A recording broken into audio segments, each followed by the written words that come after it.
जी IAS 16 हम लोग कर रहे थे कल। आपको रिवैल्यूएशन के तमाम केसेस मैंने कंप्लीट करा के पास्ट पेपर का एक क्वेश्चन कराया था। क्वेश्चन करने के लिए कौन सा दिया था आपको? 6 और 9। अच्छा, वो हुआ आप लोगों से? 6 हो गया, 9 का टाइम नहीं मिला या हुआ नहीं? जी निकालिएगा जरा क्वेश्चन नंबर 9।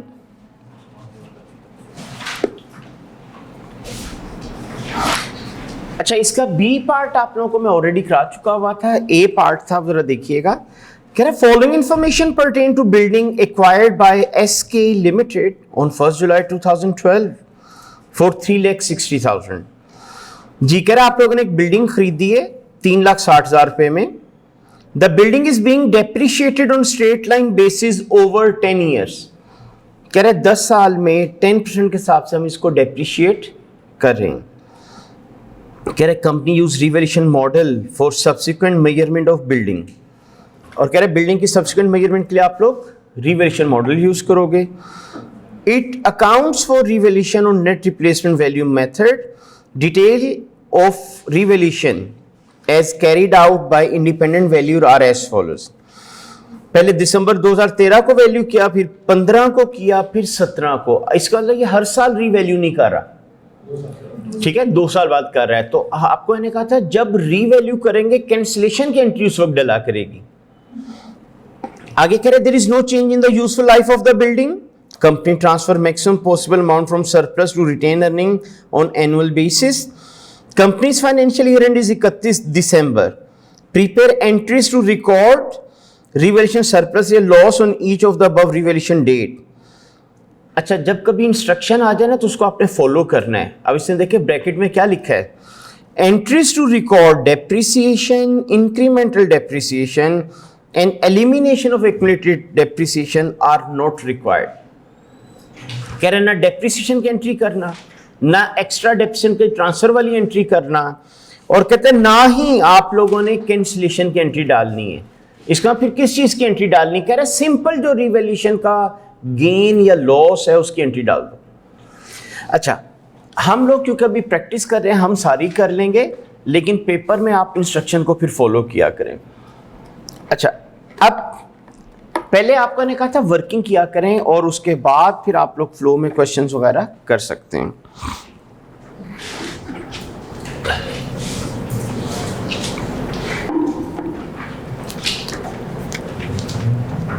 क्वेश्चन नंबर 9, ठीक है, इसकी वर्किंग हम पहले करते हैं। वैल्यूज आपको दी हुई है मिलियंस में।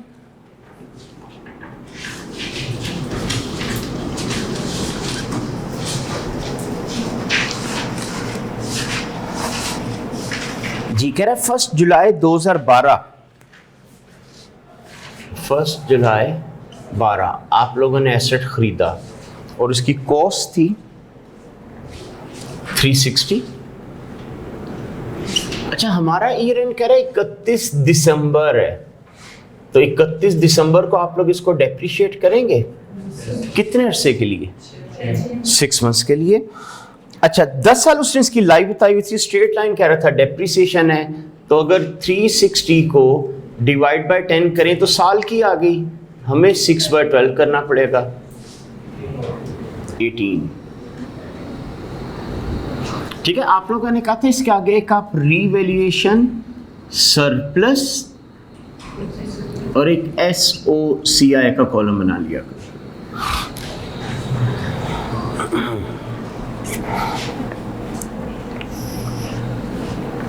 वैल्यू कर रहे दिसंबर 13 में जाके, तो उससे पहले डेप्रिशिएट करना पड़ेगा। अब वो कितना आ जाएगी? 36। ठीक है, अब 6/12 तो नहीं ना करना, तो पूरे साल की लेनी थी, 36 आ गई। माइनस किया तो 306। अब आपने जब रीवैल्यू किया ये 323 का हो गया सेम डेट पे। आपने कहा था जब रीवैल्यू किया करे तो एक लाइन छोड़ के आप लोग लिख लिया करो इसकी रीवैल्यूड अमाउंट, ठीक है। 323, कितना डिफरेंस है दोनों में? 17। पहली दफा रीवैल्यू किया, कीमत बढ़ गई, क्या रूल पड़ा था?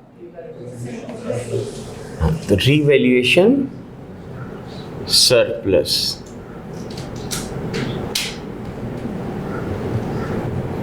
तो इसको आप सरप्लस वाले कॉलम में लिख लो। 31 दिसंबर 2014। अब आप फिर डेप्रिशिएट करेंगे कितनी अमाउंट को, कितने अरसे में? 323 को 8.5, ठीक है। आधा साल ये और एक ये, 1.5 साल तो गुजर चुका है, तो 10 में से 1.5 माइनस कर देंगे तो 8.5 साल। कितना बना? 38। हाँ जी। तो अब वो लाइफ पे डिवाइड करेंगे तो हर साल का 38 होगा जी। माइनस किया तो कितना आया? 285। अब आप लोगों को निकालनी पड़ेगी एक्सेस डेप्रिसिएशन। क्या फॉर्मूला था? Surplus over remaining life. Surplus है 17 रुपए, रिमेनिंग लाइफ है 8.5 साल, तो डिवाइड करें।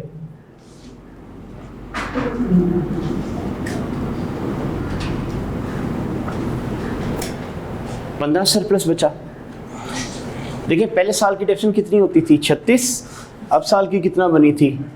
38। 2 रुपये बना ना, लेकिन आपको ने कहा था ये हर दफा ऐसे नहीं चला करेगा, इसलिए आप लोग सरप्लस ओवर रिमेनिंग लाइफ ही किया करो, ठीक है। तो वो भी आपने देखा, मैंने उसरा भी निकाला तो 2 ही बनता है वो। रीवैल्यू कब किया? अच्छा 15 में जाके किया, तो फिर क्या करना पड़ेगा? 31 दिसंबर 15 दोबारा डेप्रिशिएट करोगे आप लोग। स्ट्रेट लाइन है तो डेप्रिसिएशन कितना आ जाएगी? 38, ठीक है। माइनस कर लेंगे तो 247। अच्छा इधर से 2 इंक्रीमेंटल डेप्रिसिएशन माइनस कर लेंगे तो 30। अब इस रेट पे जब रीवैल्यू किया तो 208 रुपए का निकल आया। आप लोगों ने कहा था जब भी रीवैल्यू करोगे तो एक लाइन छोड़ के रीवैल्यूड अमाउंट लिख लीजिएगा।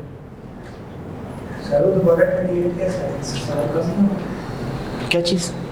ये किसको डिवाइड करोगे अब आप? 285 को करो 7.5 पे डिवाइड। देखिए कितना आता है।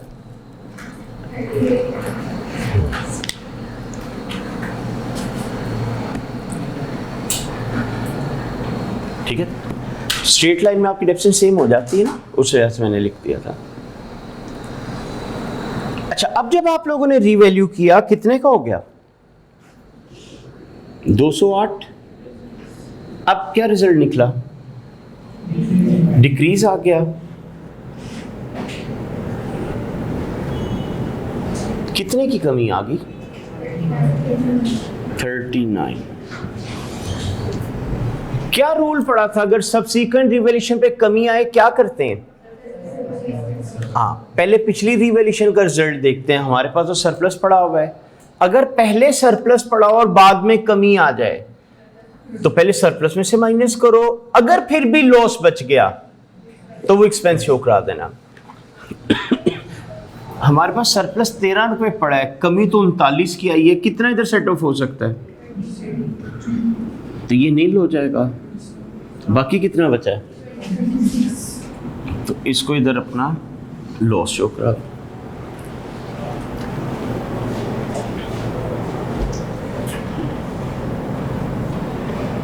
इकतीस दिसंबर 16 फिर आप डेप्रिशिएट करोगे कितनी अमाउंट कितने अरसे में?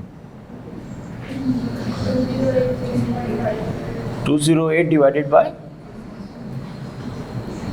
6.5 32 176।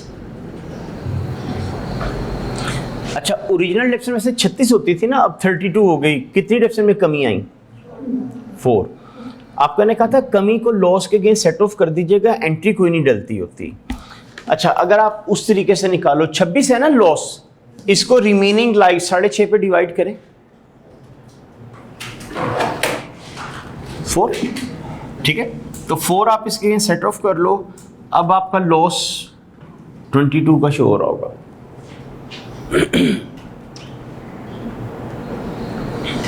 रीवैल्यू आप लोगों ने किया 17 में जाके, अब 17 में किया तो एक दफा फिर डेप्रिशिएट करना पड़ेगा। स्ट्रेट लाइन है तो सेम डेप्शन आ जाएगी, 32 माइनस कर लेंगे तो 144, और इधर डिक्रीज इन डेप्शन 4 ही आया होगा, 18 का लॉस बच गया।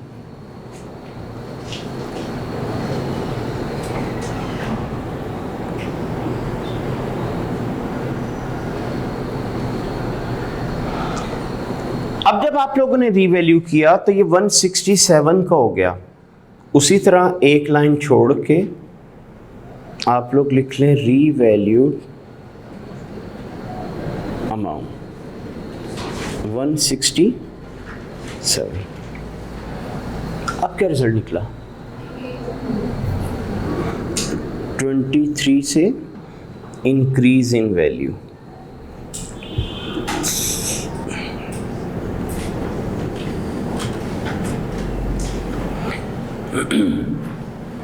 तो क्या इसको सरप्लस कह देंगे? नहीं। अब पिछली रिवैल्यूएशन पे क्या चलता आ रहा है? लॉस।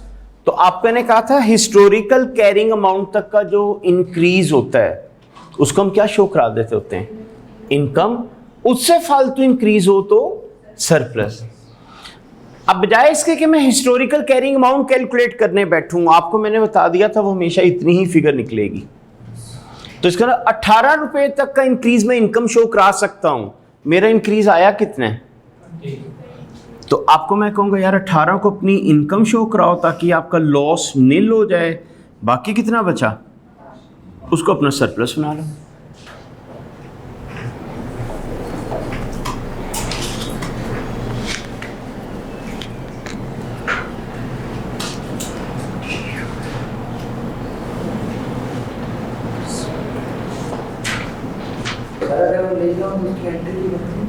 किस चीज की?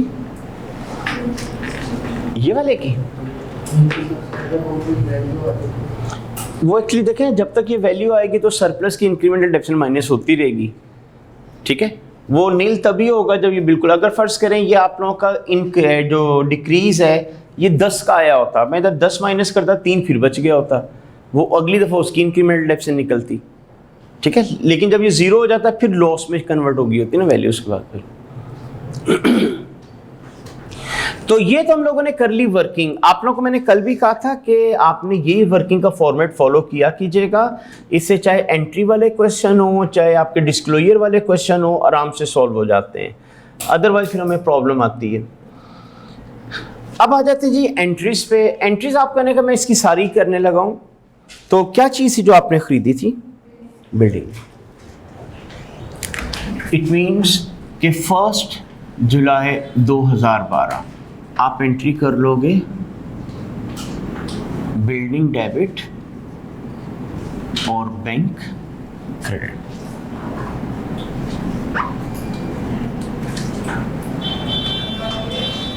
इकतीस दिसंबर 12 डेप्रिसिएशन टू एक्यूमुलेटेड डेप्रिसिएशन।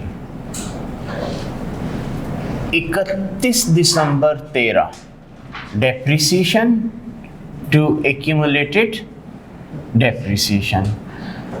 अब आज आप कर रहे हो रीवैल्यू, तो रीवैल्यू से पहले किस चीज की एंट्री? एंट्री होगी accumulated depreciation debit, building credit, कितने से?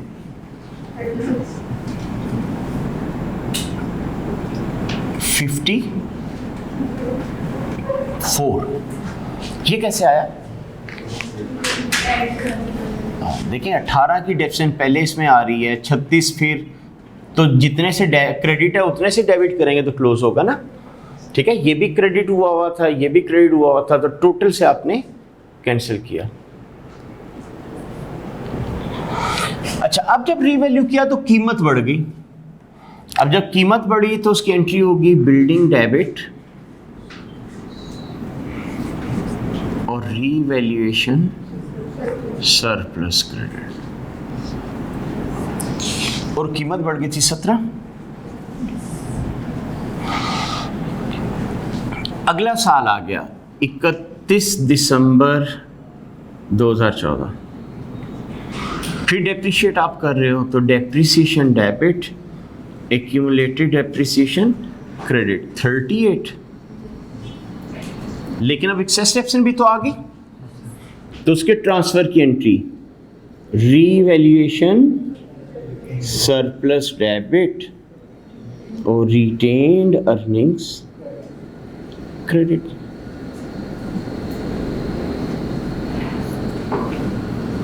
दो। अगला फिर ईयर एंड आ गया 31 दिसंबर 2015। Now again depreciation debit, accumulated depreciation credit और फिर एक्सेस डेप्रिसिएशन की entry revaluation surplus debit, retained earnings credit. अब यहां पे सेम डेट पे आपने फिर रीवैल्यू किया। अब जब रीवैल्यू करेंगे गेन किस चीज की एंट्री डालनी पड़ेगी? कैंसलेशन की। तो 31 दिसंबर 15 को वो एंट्री थी हमारी एक्यूमुलेटेड एब्सेंट डेबिट और बिल्डिंग क्रेडिट। अब कितना होगी? 76।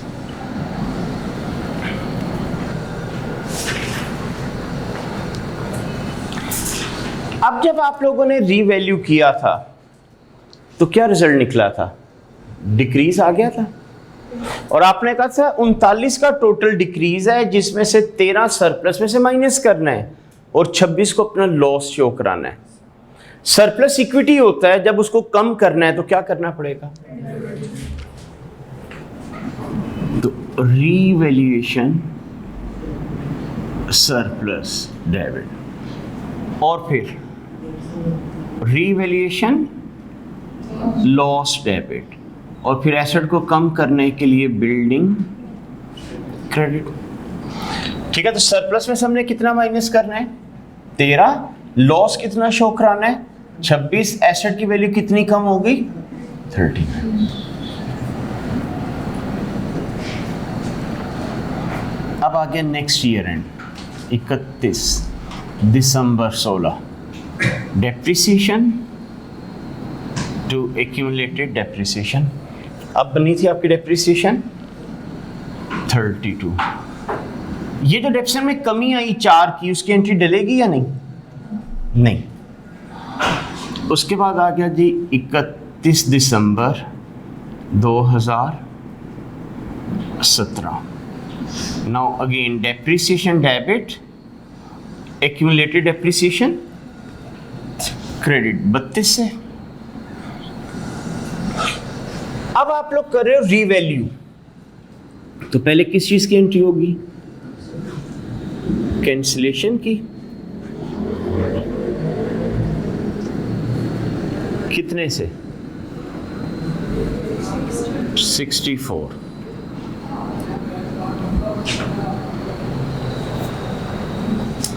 अब जब आपने रीवैल्यू किया ना, तो आपने कहा कि कीमत बढ़ गई है, और जब कीमत बढ़ी तो आपने कहा टोटल 23 रुपए बढ़ी है। 18 के इनकम शो कराना है और 5 को अपना सरप्लस शो कराना है। ठीक है, तो एसेट की कीमत बढ़ी, क्या करेंगे? तो बिल्डिंग डेबिट कितने से? 23। रिवर्सल ऑफ रिवैल्यूएशन लॉस कितना? 18 और रीवैल्यूएशन सरप्लस ये कितना 5।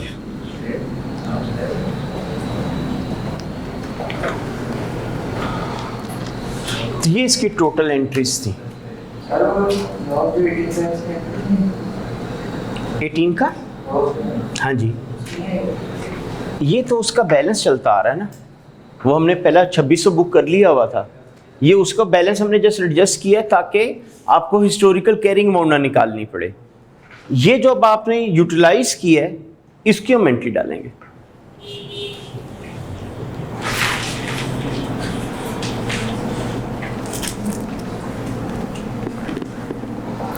ठीक है, अब उसने 11 नंबर में आपसे सिर्फ 3 एंट्रियां मांगी हुई थी, लेकिन मसला ये था उन 3 एंट्रियों के लिए पहले पूरी वर्किंग भी तो करनी पड़नी थी ना। तो वर्किंग के आप लोगों के मार्क्स होते हैं, मतलब आप ये ना समझें कि उसने एंट्री के कोई 4-4 नंबर रख दिए थे तो आपके 11-12 नंबर बन गए। वो एक्चुअली वर्किंग के उसने 5-6 नंबर रखे होंगे और उसके साथ एंट्रीज के नंबर रखे होंगे।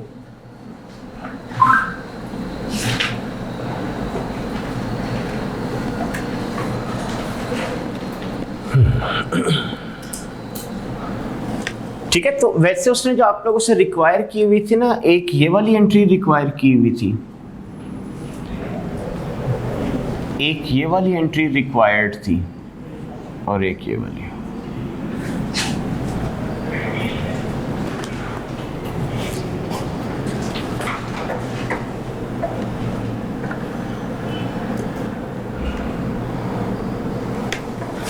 जी और किसी क्वेश्चन में मसला है?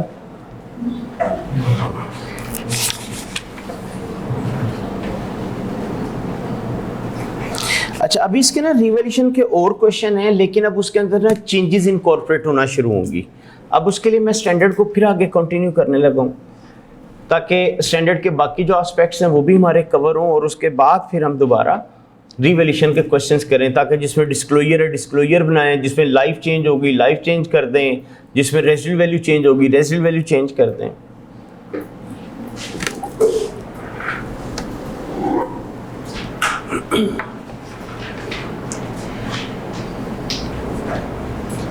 जी हो गया।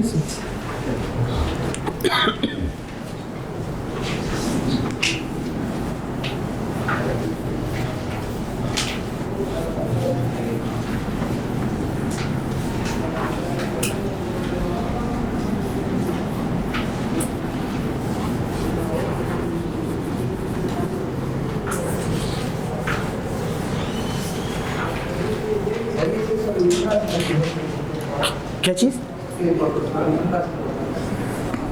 समझा नहीं मैं आपका? बुला रही? अच्छा यार, ये भी ना बुक वैसे अवेलेबल हो जाएगी तो मैं पर स्कैन करके फिर शेयर कर दूंगा आपको।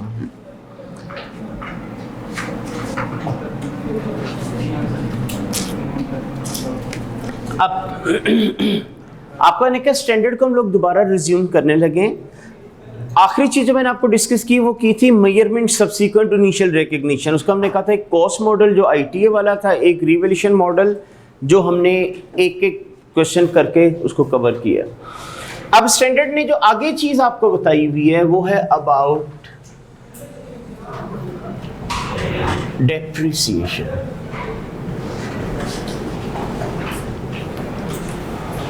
ठीक है, नेक्स्ट चीज स्टैंडर्ड ने आपको बताई है वो है डेप्रिसिएशन।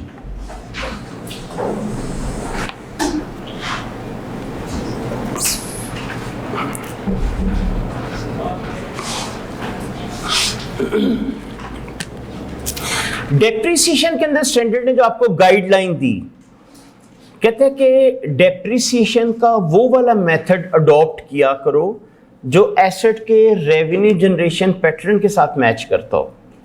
मतलब अगर आपका एसेट हर साल equal amount of revenue generate करेगा तो डेप्सन का भी ऐसा मेथड लो जो हर साल डेप्सन बराबर निकाले, तो कौन सा हो जाएगा? Straight line. अगर शुरू में रेवेन्यू ज्यादा with the passage of time कम होता जा रहा है तो कहता है डेप्सन का मेथड भी ऐसा लो जो शुरू की डेप्सन ज्यादा और बाद की कम करा दे, तो वो कौन सा? रिड्यूसिंग रिटर्न डाउन हो गया। फिर उसने आपको कहा कि जो भी मेथड यूज किया करो उसको कंसिस्टेंटली यूज किया करो। लेकिन अगर कभी आपको लगे सूटेबल नहीं रहा तो चेंज कर लिया करो। वो फिर अभी हम आगे जाके पढ़ेंगे रिव्यू के बारे में।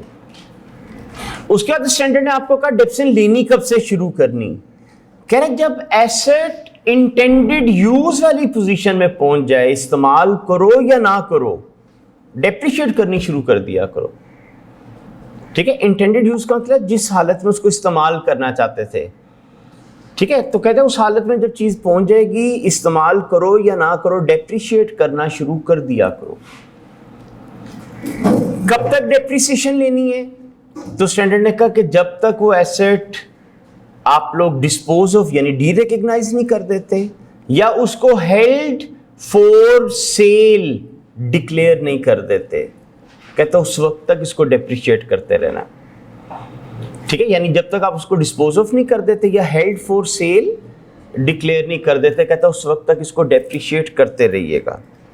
फिर स्टैंडर्ड ने कहा डेप्रिसिएशन नॉर्मली एक्सपेंस होता है, लेकिन कुछ सर्कमस्टेंसेस में ये एसेट की कॉस्ट का पार्ट बनता है, मतलब ये एसेट के तौर पे रिकॉर्ड होता है। यानी हमारे ज़हन में तो ये होता है डेप्रिसिएशन हमेशा एक्सपेंस होती है। स्टैंडर्ड ने कहा आम तौर पे एक्सपेंस होती है, लेकिन कुछ सिचुएशन में ये एसेट के तौर पे रिकॉर्ड होती है। ये कब होता था? हाँ, जब आप लोग सेल्फ कंस्ट्रक्शन ऑफ एसेट्स करते हैं, अपने लिए अपना एसेट खुद बना रहे हो, तो उसको बनाने पे जो मशीनरीज यूज होती हैं उनकी डेप्रिसिएशन नए एसेट की कॉस्ट का पार्ट बन जाती है। ठीक है, तो इसलिए अगर कभी पेपर में एमसीक्यू आए ना कि depreciation will always be expense, तो ये फॉल्स है। हमेशा एक्सपेंस नहीं होता, कई दफा ये एसेट भी बनता है। अच्छा, उसके बाद स्टैंडर्ड ने आपको कहा कि अगर कभी एसेट आइडल हो जाए, आइडल पड़ा रहे मतलब यूज नहीं कर रहे, तो भी डेप्रिशिएट होगा। ठीक है, यानी अगर आपके पास एक एसेट है इस्तेमाल नहीं कर रहे, कह रहे तो भी डेप्रिशिएट होगा, एक्सेप्ट आप लोग प्रोडक्शन मेथड यानी डिप्लीशन मेथड यूज कर रहे हो या आवर्स मेथड घंटों के हिसाब से डेप्रिसिएशन लेते हो। ठीक है, ये आप लोगों को आईटीएम एमसीक्यूज भी थे कि अगर एसेट आइडल पड़ा हो तो किन मेथड में डेप्रिशिएट नहीं होता। तो स्टैंडर्ड ने कहा कि दो मेथड में अगर एसेट फारिग पड़ा हुआ है तो ना डेप्रिशिएट करना, एक डिप्लीशन मेथड यानी प्रोडक्शन मेथड और दूसरा आवर्स मेथड। देखिए, मैंने प्रोडक्शन यूनिट्स के हिसाब से डेप्रिशिएट करना है, यूनिट प्रोड्यूस ही कोई नहीं किया, क्या डेप्रिसिएशन आएगी? नहीं। और अगर मैंने घंटों के हिसाब से डेप्रिशिएट करना है तो घंटा यूज ही नहीं हुआ तो भी नहीं आएगी। लेकिन इसके अलावा स्ट्रेट लाइन हो, रिटर्न डाउन हो, सम ऑफ डिजिट हो, बेशक आइडल पड़ा हो आप डेप्रिशिएट करोगे।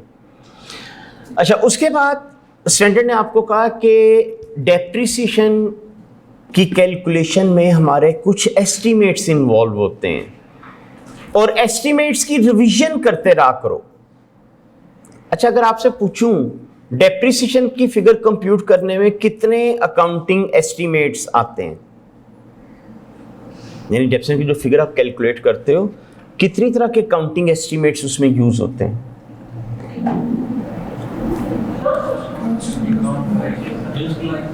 यूजफुल लाइफ ठीक है, एक हो गया, और कॉस्ट तो कंफर्म होती है ना आपकी। रेजिडुअल वैल्यू ये दूसरा एस्टीमेट हो गया, और मेथड ऑफ डेप्रिसिएशन। ठीक है, तीन आपके एस्टीमेट्स हैं। ठीक है, अकाउंटिंग एस्टीमेट्स हैं जो डेप्रिसिएशन की कंप्यूटेशन में यूज होते हैं। एस्टीमेट्स का मतलब होता है जहां आपकी जजमेंट चलती है। ठीक है, कॉस्ट में तो पता है ना, लाख रुपए का खरीदा तो वहां पे जजमेंट तो नहीं चल रही, वहां पे तो कंफर्म है, वो एस्टीमेट नहीं होता। लेकिन आप मुझे कहते हो जी मेरे एसेट की रेजिडुअल वैल्यू 50,000 होगी, ये आपका अंदाजा है। हो सकता है जब बेचने की बारी है उस वक्त 70 का बिक जाए, लाख का बिक जाए, या शायद ना ही बिके। इसी तरह आपने कहा जी मेरे एसेट की लाइफ 5 साल होगी, क्या ये आपको किसी ने लिख के दिया है? नहीं। हो सकता है आपने एसेट इस्तेमाल करना शुरू किया, उसको इस्तेमाल करके जो चीज प्रोड्यूस होती है 2 साल बाद उसका फैशन ही खत्म हो गया, तो क्या ये 5 साल आपको बेनिफिट देता रहेगा एसेट? नहीं, तो 2 साल बाद खत्म हो गए। तो इसलिए यूजफुल लाइफ भी आपका एस्टीमेट होता है। और तीसरा आपने कहा डेप्रिसिएशन मेथड। अब क्वेश्चन में मतलब ये कैसे एस्टिमेट हुआ? आपने जब एसेट खरीदा और आपने मुझे कहा यार ये हर साल इक्वल रेवेन्यू जनरेट करेगा, तो मैंने आपको रिकमेंड किया ना कि आप फिर स्ट्रेट लाइन यूज कर लेना। अब अगर हर साल इक्वल रेवेन्यू नहीं जनरेट करता तो ये फिर आपका एस्टिमेट का एरर है, यानी एस्टिमेट में चेंज आ गया। तो अगर कभी पेपर में एमसीक्यू आए डेप्रिसिएशन की कैलकुलेशन में कितनी तरह के अकाउंटिंग एस्टिमेट्स इन्वॉल्व होते हैं, तो 3, residual value, useful life and depreciation method. ठीक है। अच्छा, माइट भी आपको पेपर में ना डेप्रिसिएशन मेथड ना लिखे, वो के पैटर्न ऑफ रेवेन्यू जनरेशन। तो डेप्रिसिएशन का मेथड किस पे डिपेंड करता था? पैटर्न ऑफ रेवेन्यू जनरेशन भी तो करता है कि अगर आप मुझे कहते हो हर साल इक्वल रेवेन्यू, तो मैंने कहा स्ट्रेट कर लो। आपने कहा विद द पैसे टाइम रेवेन्यू में कमी, तो मैं कहा रिटर्न डाउन कर लो। ठीक है। तो उस वजह से ना ये 3 एस्टिमेट्स आते हैं। तो स्टैंडर्ड ने फिर डेप्रिसिएशन की हेडिंग में आगे डिस्कस किया हुआ है रिव्यू ऑफ यूजफुल लाइफ।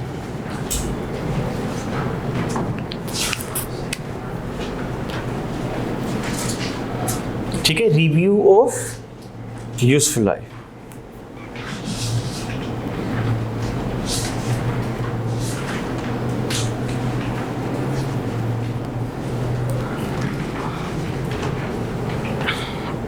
अच्छा, अब हमारे सिलेबस में ना IAS 8 भी है, आगे जाके हम लोग पढ़ेंगे। IAS 8 के 3 पार्ट्स हैं, अकाउंटिंग पॉलिसी का चेंज, अकाउंटिंग एस्टीमेट का चेंज और प्रायर पीरियड एरर्स।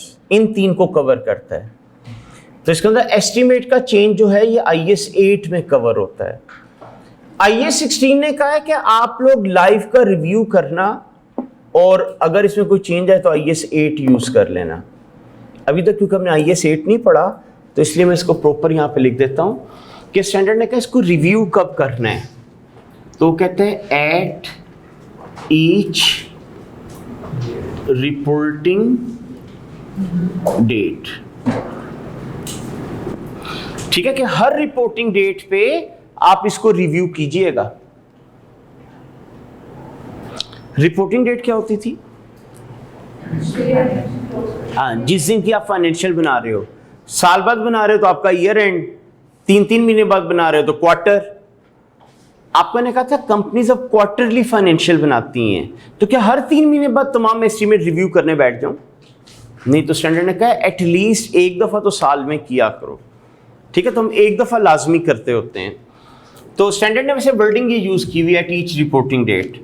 और फिर हम कहते थे एडजस्टेड प्रोस्पेक्टिवली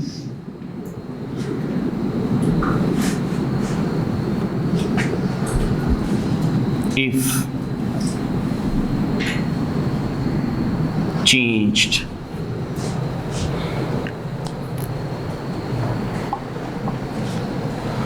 ठीक है, एडजस्टेड प्रोस्पेक्टिवली इफ चेंज्ड। किसकी प्रोस्पेक्टिव एडजस्टमेंट करना अगर इसमें कोई चेंज आता है। प्रोस्पेक्टिव एडजस्टमेंट का क्या मतलब होता था? हाँ, जिस साल चेंज आए उस साल की वैल्यू, और अगर अफेक्ट पड़ रहा है तो उसके बाद वाली वैल्यूज बदल दो, लेकिन पास्ट में जो कुछ कर चुके हो उसको इग्नोर कर दो।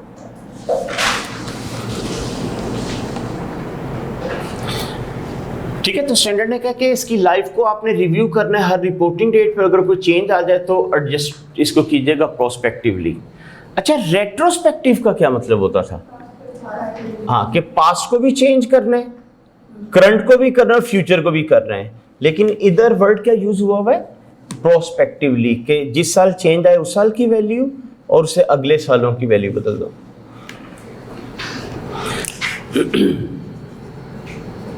फर्ज करें एक एसेट आप लोगों ने खरीदा और उसकी कॉस्ट थी 4 lakh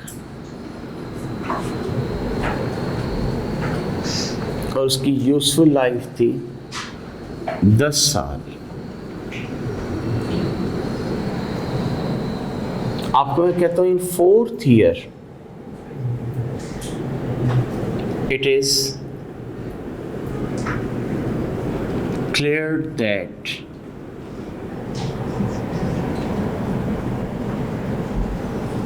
remaining life of the asset is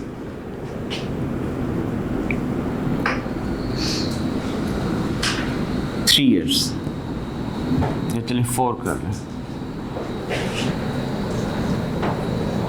required में कहा जाता है कैलकुलेट रिवाइज्ड डेप्रिसिएशन।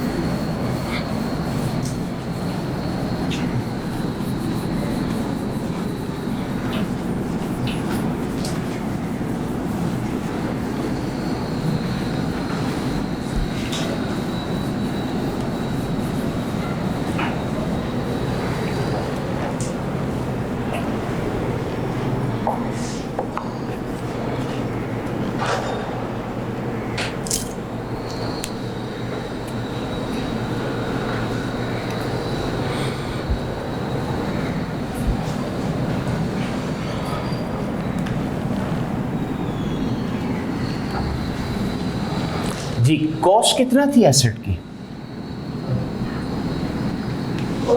4 लाख।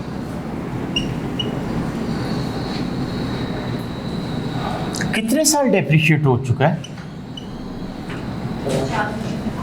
हाँ जी, अब देखें यहाँ पे हमने क्या वर्ड लिखा हुआ था, इन 4th ईयर, चौथा साल तो चल रहा है आपका, इसका 3 साल डेप्रिशिएट हो चुका हुआ है, ठीक है। तो 400 उसकी कॉस्ट है, 10 साल लाइफ थी, 3 साल डेप्रिशिएट हो चुका है, कितना हो गया? 120, बाकी कितना रह गया? 280। ये इसकी आ गई net book value at the time of change, ठीक है, net book value at the time of change.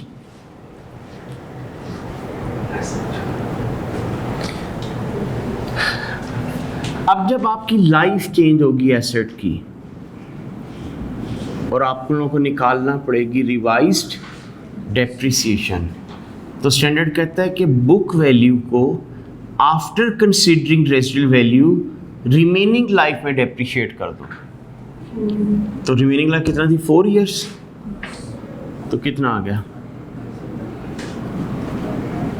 70,000। तो अब हर साल 70,000 डेप्रिशिएट करेंगे, मतलब चौथे साल की डेप्रिसिएशन भी 70,000 और बाकी आगे जो साल होंगे उनकी भी 70 के हिसाब से। तो इसे कहा जाता है प्रोस्पेक्टिव इफेक्ट, कि जिस साल चेंज आए उस साल की वैल्यू और उससे अगले सालों की वैल्यू बदली जाए। अब आपने कहा था ना इन 4th ईयर, तो चौथे साल की डेप्रिसिएशन अब आपने पुराने के हिसाब से नहीं लिखनी, ये नई वाली 70,000 लिखेंगे आप लोग।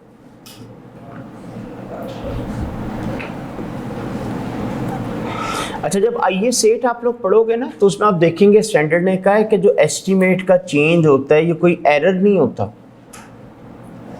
ये नई डेवलपमेंट के बाद आपको रियलाइज होता है कि पुराना एस्टीमेट इनवैलिड हो गया, ठीक है। मतलब अगर आपको मैं कहूँ यार ये गलती है, तो स्टैंडर्ड कहता है गलती नहीं है, जब खरीदा था उस वक्त के हिसाब से आपको 10 साल सही लाइफ लग रही होगी, आज सर्कमस्टेंस चेंज हुए उसका आपको लगता है 4 साल और चल सकता है, तो इसलिए एरर नहीं होता, क्योंकि एरर होना तो उसकी ट्रीटमेंट अलग होती है, वो इंशाल्लाह फिर जब IAS 8 में जाएंगे वहाँ पे हम पढ़ेंगे उनकी क्या होती हैं। तो ये आप लोगों ने बताया कि अगर कभी लाइफ में चेंज आएगा तो आप उसको इस तरह काउंट फॉर किया करेंगे। अच्छा, ये बस आप ख्याल किया कीजिएगा, मैंने इधर वर्ड क्या लिखा हुआ था, रिमेनिंग लाइफ। आपका एग्जामिनर कभी रिमेनिंग लाइफ कहेगा, कभी कहेगा रिवाइज टोटल लाइफ। फर्ज करें तो मैं लिख देता रिवाइज टोटल लाइफ 6 इयर्स, तो क्या मतलब था इसका? हाँ, कि रिवीजन के बाद हमें रियलाइज हुआ है कि इसकी टोटल लाइफ कितनी होगी? 6 साल। तो 6 में से कितने गुजर चुके हैं हमें, तो फिर रिमेनिंग कितनी होगी, 3 साल। ठीक है, तो वहां पे फिर आपको रिमेनिंग लाइफ खुद निकालनी पड़ेगी। तो इसलिए खाली ये ना देखा करें 4 का 4 पे डिवाइड कर दिया, सेंटेंस पूरा पढ़िएगा। कभी एग्जामिनर इधर रिमेनिंग लाइफ 4 ईयर कहेगा, कभी कहेगा रिवाइज टोटल लाइफ इतने साल।